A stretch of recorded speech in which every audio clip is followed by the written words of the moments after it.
Lisa and I welcome Sierra Sil to our podcast. Got a grumpy old man in your life? Change that. Okay, not that way. Sierra Sil Natural Mineral Joint Pain Relief with a money-back guarantee at Shoppers, London Drugs, and the best health food stores. Head over to sierrasil.com, SIERRASIL.com. Use your code GF and get 10% off your purchase. Hi, and welcome to episode 32 of Gracefully and Frankly. It's great to have you here. I'm Erin Davis. I'm Lisa Brandt. Funny that the episode number is my age. Isn't that amazing? Again, congratulations, 32. Oh, geez. Yeah. Well, we can tell you the truth about this episode because, first off, it's going to be great.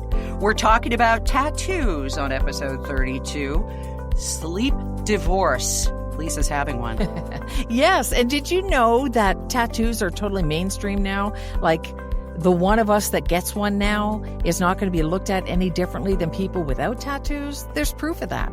Actual proof? Okay. Actual proof. A study and everything. Oh, it better not be science because we don't believe science anymore. Oh.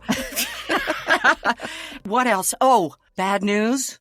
Good news? You don't have to deliver it yourself anymore. We'll tell you about that too. But we have good news right off the top. Of course, we love Kathy and Kim and the team at Envy Pillow, the Canadian company that could.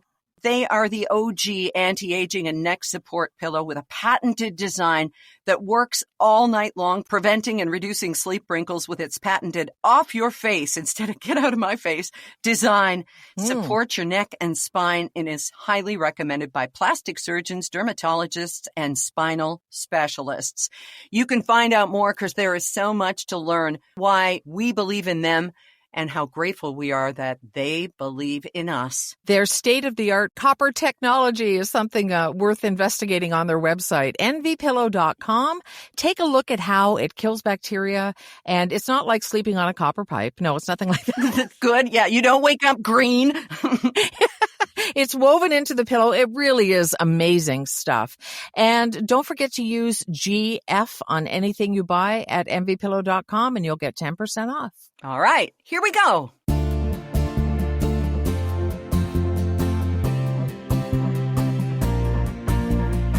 You've heard of Cameo, right? Grandmother's necklace. But I think you're talking about something much more recent. Yeah, the website, it's called Cameo, and there are tons of celebrities on there. And they have little prices for what they will do for you on video. So they'll record a birthday greeting or happy retirement or whatever it is that you want them to record for a price. And some of them are actually, they're surprisingly affordable. A friend of mine, Scott, got Gilbert Gottfried a happy birthday greeting. And I forget, it was $175 or something. Of course, you can no longer get one from Gilbert, but it was really screamingly funny, and you just scroll through and look for somebody you like. So what they're saying now is it's not just birthdays and retirements and that kind of thing. People are hiring celebrities on Cameo to break up with significant others, divorces. They're quitting jobs through the face of a celebrity. So you get them to do the video and email it to your boss, I guess. Gee, who would you get to leave your job? I would want it to be Michael Scott from The Office. Steve Carell, that would be good. Yeah, like the worst boss ever to do that. But for breakups, you don't want to make that too handsome or beautiful because then it kind of sends the message that, yeah, you're not hot enough for me. So this is Sofia Vergara. And the reason that she's leaving you is it's not you, it's her, you know? Very good point. I want Michael Rappaport to narrate my life. He is so New York, in your face. He's not shy. He's a little bit kooky. And I want him to narrate my life. I want him to sing me happy birthday. So if I was going to deliver some bad news to somebody, it would be through him. Well, he's also very dirty. He can drop the F-bomb and insults like nobody's business. So we'd have to clean that up a bit. But he has been on network television and stuff, so we know he can read lines. Oh, everything from Justified to Prison Break to just tons of shows. He's very versatile. I know know he's kind of polarizing. There are a lot of people who really don't like him, but I just think he's fantastic because he has no more F's to give. He just does what he wants to do and sometimes goes viral for not great reasons, but I think he's fantastic. For a guy with no more F's to give, he sure does manage to mine a lot of them in most of his posts. That's a good point. As a matter of fact, let's see if I can find a clean one. Woo! Oh yeah, ain't no party like an indictment party, cause an indictment party don't stop. What? I said ain't no party like an indictment party, cause an indictment party won't stop. Woo! Oh yes, baby! Okay, then. All right. So that is Michael Rappaport. That's your go-to guy for bad news. As a matter of fact, wasn't he on Only Murders in the Building? Yes, and it's back. Yes, it is this week, as a matter of fact. Looking forward to that. And Paul Rudd. Oh, God, Paul Rudd doing his September dance and delivering news that way that I was quitting. I would have to have him do that. Yes. You might have to pay a little more for the dance, but yeah. Okay, I'm making a note. We got to post that on our Gracefully and Frankly Facebook page of Paul Rudd dancing to a mashup of Earth, Wind and Fire's September.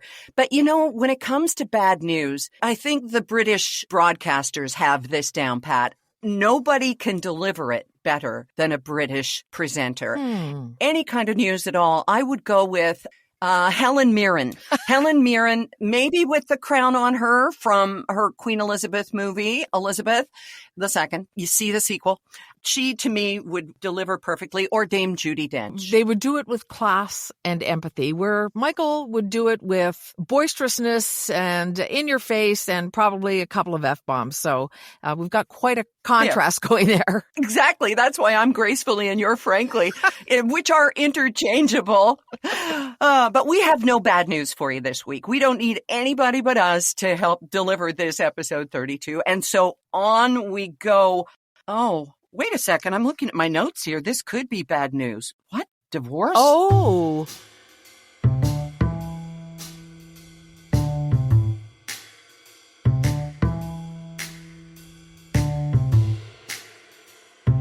Are you talking about the sleep divorce? Oh, yeah, that's what it says in front of divorce. Couldn't read my writing. Okay.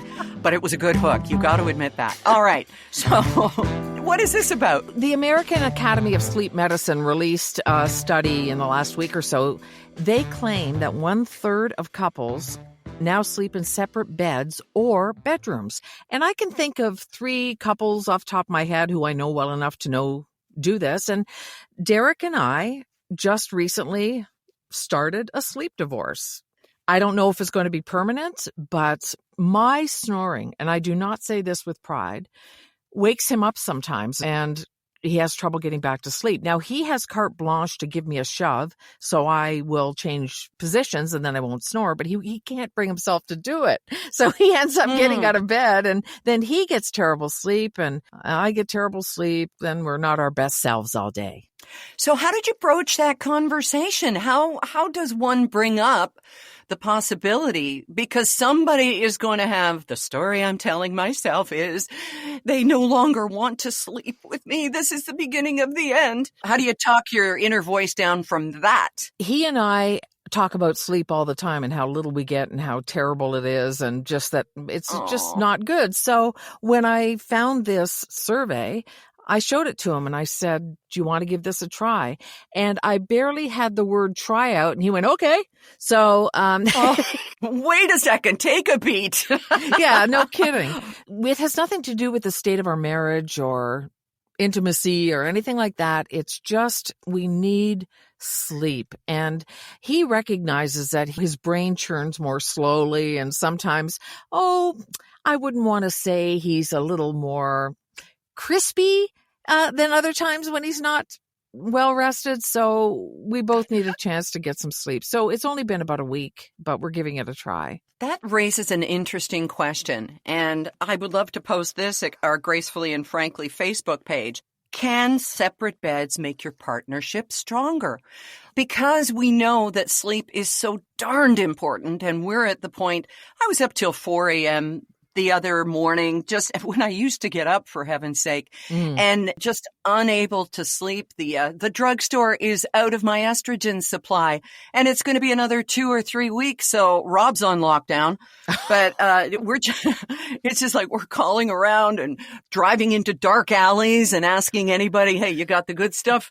But no, it's not around, and I don't know how that happens, because you can be sure that Viagra will never see a shortage. What's up with that? You know what the answer is. But I'm not sleeping well, and I was thinking of you telling me last week, not sleeping well. So can separate beds make your partnership stronger? It worked for Laura and Rob Petrie on Dick Van Dyke's show. They never even got into each other's beds, and suddenly they had a son, Richie. So there you go. It was divine. It was. I think it can, because for one thing, when we see each other in the morning, we both are sleeping better. There's no question.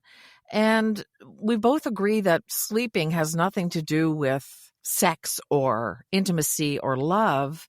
It's just that whole perception of sleeping in beds. I mean, look at those beds that sell really well. They are like split in the middle, and you can individualize how you position them. And I mean, that's the same thing, except it's a more expensive bed, right? True. Yeah. But it doesn't have the sound barrier that a lot of couples need. One may snore, one may have a CPAP machine, one may be up 4 times in the night to pee, that kind of thing. And when I was in rehab, they called it sleep hygiene. You know, how's your sleep hygiene? Yeah. Well, I haven't messed the sheets, but I might just want to sleep. Get me a better mattress. Yeah. Which fortunately did happen, because I was sleeping with 3 other people and it was awful. But that takes me in a whole other direction. But let's talk about absence making the heart grow fonder. When you see your partner in the doorway, you know, with a glass of sparkling apple cider and some saxophone playing in the background, whenever, you can either say, hey, come on in, or pretend to be asleep.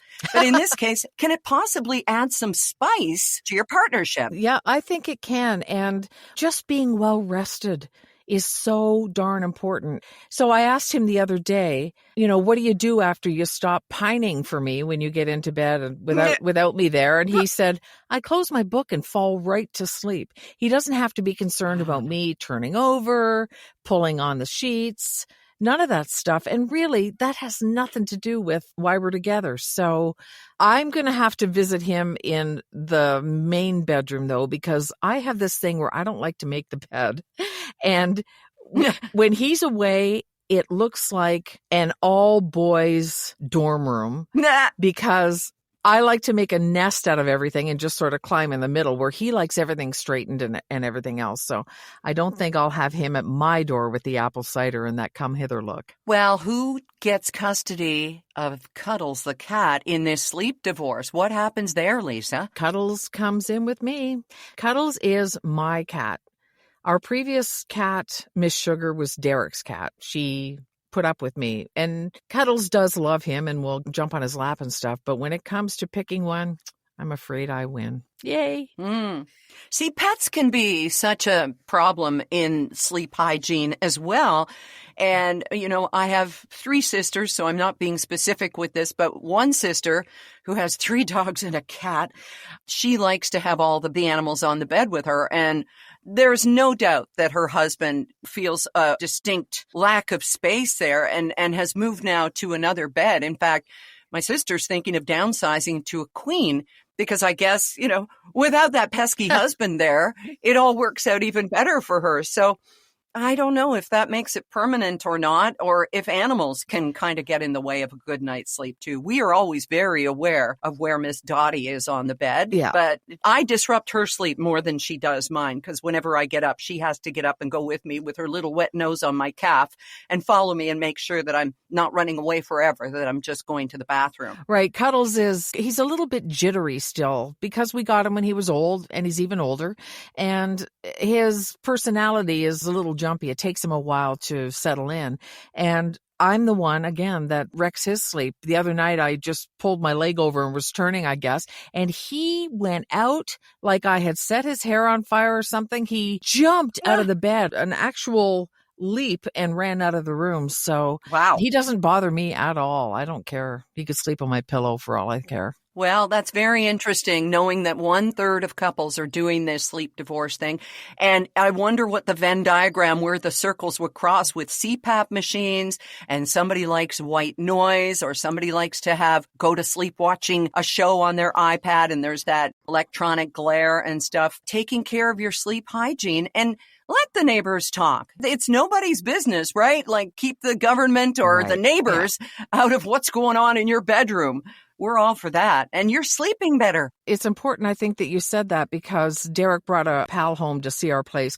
And I thought, oh no, the bed's not made. You can obviously tell that I've been sleeping in there. And I was embarrassed for a couple minutes. And then I thought, who cares? So he's going to tell his wife, and they don't have anything more important to talk about. I think they have lots more important things to talk about. I just let it go. And we do too, and we're moving on.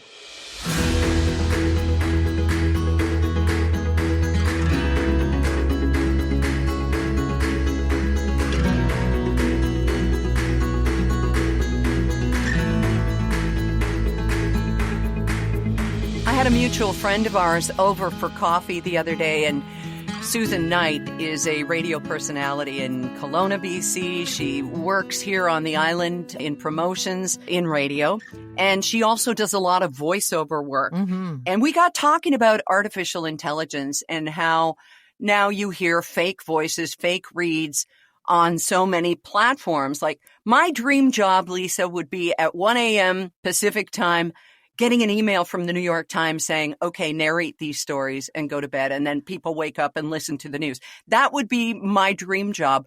But many, many news sources are using AI now.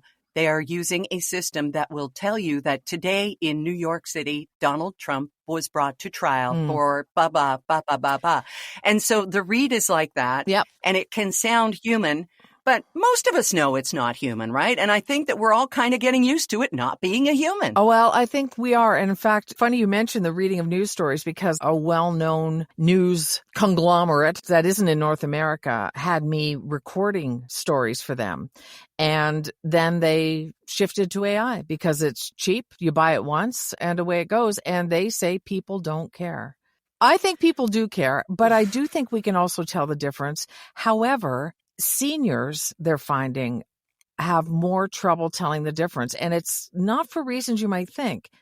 It's not because seniors are dumb or they're vulnerable or all that kind of thing. It has to do with our hearing. We start to hear things differently as we get older. Yeah. As a matter of fact, there was a study, scientists at Toronto's Baycrest Centre, there was a story in the Toronto Star about it the other day, said that as we age, we become ideal targets for voiceover-generated AI scams. And it's not because older folks are confused by new tech, which we are, come on, or likelier to be hard of hearing. It lies in not what we hear, but how. And the scientists say that those over 60, raise your hand.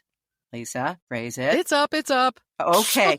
Are more susceptible. I see you, are more susceptible to missing the emotion attached to words than those under 30. And that emotion, that's the exact sort of internal radar that can help you identify the, as they put it, steely insidiousness of an AI scam. Right.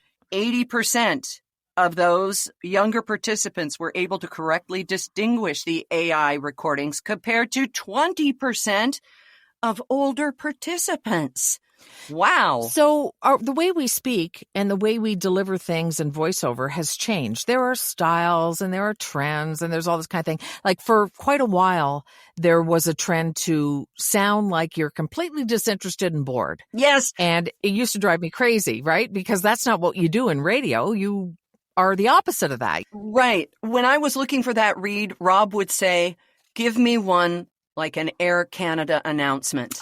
We will soon be serving blah, blah, blah, blah. There were no peaks and valleys. It's just flat. And you're right. That was a read that was greatly sought out. And AI can do that one pretty easily, can't it? Right. And so when one client hears something and, for example, a big brand does something like that, then all of the smaller brands who want to be that big brand go, oh, that's what they're doing. That's what I should do. So it becomes a whole trend. So then vocal fry became a thing where all of these younger announcers are doing this. And I'm see if I can do it without killing my voice. Yeah. Hi, this is vocal fry. And that's where I guess some of the disconnect comes in, because we hear that differently. We're annoyed by it than a younger person does. They think it sounds like them, modern or professional, whatever else, Yeah. right? And I think that's where some of the problem is coming in with older ears hearing AI voices if they're doing all that stuff. Even though it's flat and doesn't have a lot of emotion, that's where the read is falling short. So it's sad how much money people have lost. Yeah. We got an email once from my now late brother-in-law, Dave, allegedly saying he was, lost somewhere overseas. And that's easy to check out. But when someone's on the phone with you. Yeah, your grandchild is in jail somewhere and this is the number they gave us. And if it's a bad line or a thick accent, they're going to fall prey. I guess the whole point in this is to tell you that there are more and more traps to fall into, and you're not dumb, you're not stupid, just don't do it. Amazon had an announcement they put out to all of their customers last week saying, look out for this. And sure enough, I got an email from someone the next day saying your Prime account is about to expire. Here's what you've got to do. And frankly, I could fall prey to that because Rob takes care of all the money stuff. And if he's not in the house, I'll go, oh, darn, there's one that he missed. So you just never, ever click on anything. Do not buy Bitcoin or gift cards. It's just not the way that money transactions go. And if in doubt, make the call. You don't look stupid if you call your bank and ask. They're grateful. They like to get on this. Because it costs them a lot of money. When I get an email like that, and I had the exact same thing happen last week. I don't know how Amazon got ahead of it, but I had the same thing. And then the following day it came. But when I get one of those and it doesn't get taken to spam, I independently, without clicking on the link, I go to the site independently and see if there's a note or something there. And if it isn't, then I know it's spam. PayPal, for example, if there's something going on in PayPal, it will say so in the app itself. So going there independently of whatever it is you've gotten, you'll know pretty quickly that it's spam. Just never clicking on anything because you have to be that suspicious. It's too bad. Yeah, it is. But we have to end this part on a hilarious email that we got from a woman named Barb. Okay. And it goes back several episodes to where you started to engage with someone who was obviously a bot or a troll trying to get you to click and become friends because he loved your voice and loves your pictures and would just really love to connect with you, right? And you answered back, oh, I'd love to give you all my money. And it was just... It was epic. Classic Lisa. Thank you. Well, this one is one of the other things to watch for in spams and fake names. Whenever I get a new follower who has two first names, or is a general who has pets in his picture, or it's just all selfies, I delete, I report, I block. Okay, but this one came to Barb, and she was so gobsmacked, she wanted to send it to us because she'd heard us talk about this on the podcast. Vincent Hillary. Oh, okay, see, two first names. All right. 14,000 followers. Good for you, Vincent. And he writes to Barb, hey, pretty, with a heart. I'm sorry if this offends you, but are you interested in being my online sugar baby? This means he wants to buy everything for her. He wants to lay out money for her. Okay. He's not asking for money, he says. Nothing sexual is needed for an $800 weekly allowance. No fees, no info needed. Well, doesn't that just sound like the man of your dreams? Oh, my goodness. $800 a week. Right. Yeah, sign me up. Nothing sexual. Right. Wow. Obviously, when he's making an offer like that, he'd have trouble finding someone, so he'd have to go to Facebook to look for them. I mean, give me a break. Absolutely. I know. And it comes back to last week's topic of critical thinking. And oh my gosh, I have to tell you though, that our talks with Colin about critical thinking, about the things he was seeing about this guy was 318 years old, or this guy was 800, or this guy, it sank in because this week when he was watching them on YouTube, he was saying, that's not real. It's not possible. And we went, yes. Good job. We've turned him into the right little cynic he should be. Oh, that's fantastic. God, why do we have to take away that innocence? It's a whole new world, baby. It is, young and old. But I'm going to put sugar baby in my resume. I think I could be up for that. Although I don't eat much sugar anymore, I'm going to be a stevia baby. I'm going to be an erythritol baby. Okay, erythritol baby. That's great. And that's who we're going to be from now on. New life goals.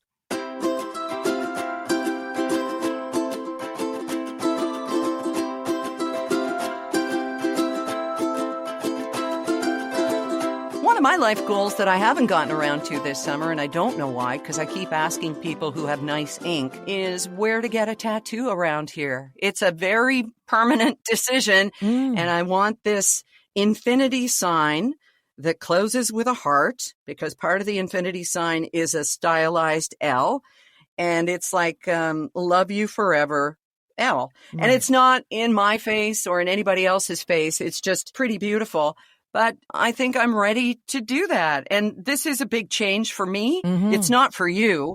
Yeah, it's true. And before I got together with Derek, I used to think all tattoos were created equal. Like if you inked your skin, it was sort of an act of rebellion and always kind of an angry thing. It didn't matter if it was a Winnie the Pooh or a flower, but I just saw them all the same way. And then I started to look at them as art.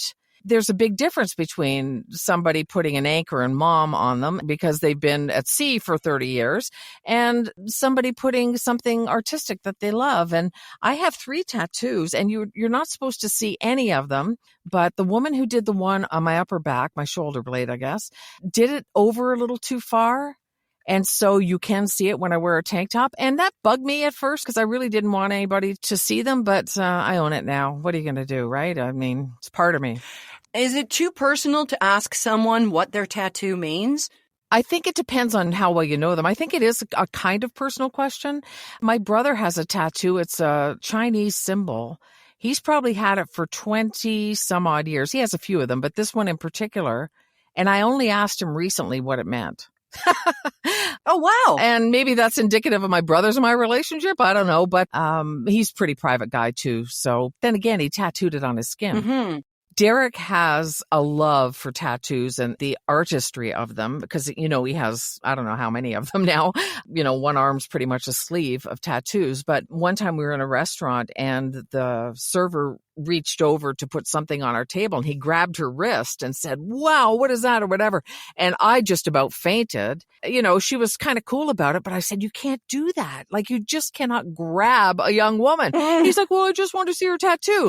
And there was nothing intentional there. He loved her tattoo and she was happy to talk about it, but it's certainly not like it used to be, right? Right.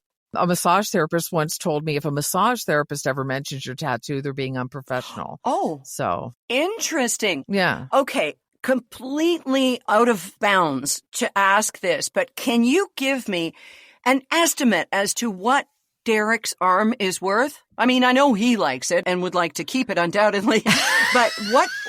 An arm and a leg. Yeah, I know. Somebody's going to say that. But what does an entirely inked arm that's well done, that wasn't done in Bible ink in prison? And I did meet somebody in rehab who had all his tats were from Bible ink. But anyway, fun story. Tell me what a sleeve costs all in, do you think? And I know it's over time. You don't just get it in and get it put on. No, and his is made up of all different tattoos. It's not just one thing where he got the arm done. But let's see, on the open market, what's an arm going for? I'm going to just have to take a guess at about somewhere between $3,000 and $5,000. But keep in mind that it's been years since he's gotten the last of it done. And prices change and all sorts of things change. The one guy that he got part of it done with had a waiting list of something like 18 months or wow, because of his ability. He was just so incredible. Wow. But I'd say somewhere around $5,000, somewhere in that neighborhood. And I may be low, but I think that's where it is. Well, that may seem like a lot to spend on an arm. Personally, I thought it would be about 30 grand. Yeah. But if a woman wears a ring, an engagement or a wedding ring that's worth 3 to 5 grand, nobody says anything about that. No. So your tattoo is your statement. It's who you are. Hopefully not what you were doing one night and had way too much tequila or something. because that's the kind of thing you just can't step back from. Right. Although there's laser removal, I think, but you better be damn sure. His mother really didn't like them. His mother was such a sweet lady. And one day we were in to see her and she said, "What do you think of all this?" Except she has a British accent.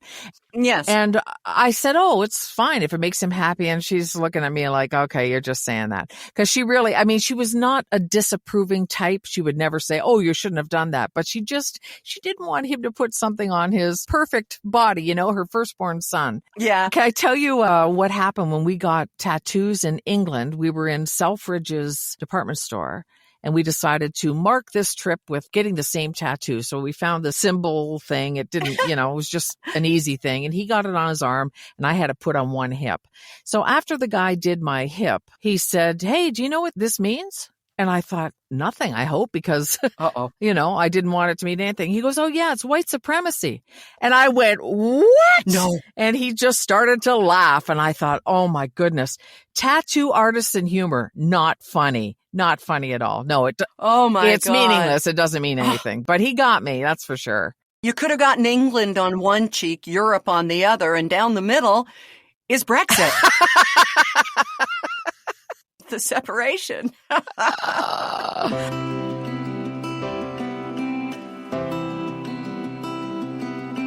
All right, speaking of separation, it's time for us to go our separate ways again this week. It's been so much fun talking to you. And when we talk about sleep hygiene, which we did in and out here, don't forget, as we've often mentioned to you, you can spend all the money in the world in your up-down mattress and everything else. But if you end up with a $15 pillow, you're having a $15 sleep. So keep that in mind and visit envypillow.com. Get 10% off by using the code GF. And no matter where you're sleeping tonight, yes, enjoy a good night's rest with envypillow.com, fully guaranteed. Well, it was a pleasure once again this week, Miss Lisa. And for me as well, Miss Erin. And we'll see you on Facebook, Gracefully and Frankly, on the Facebook page. Share your thoughts and anything else you've got going on. Till then, bye for now. Bye-bye.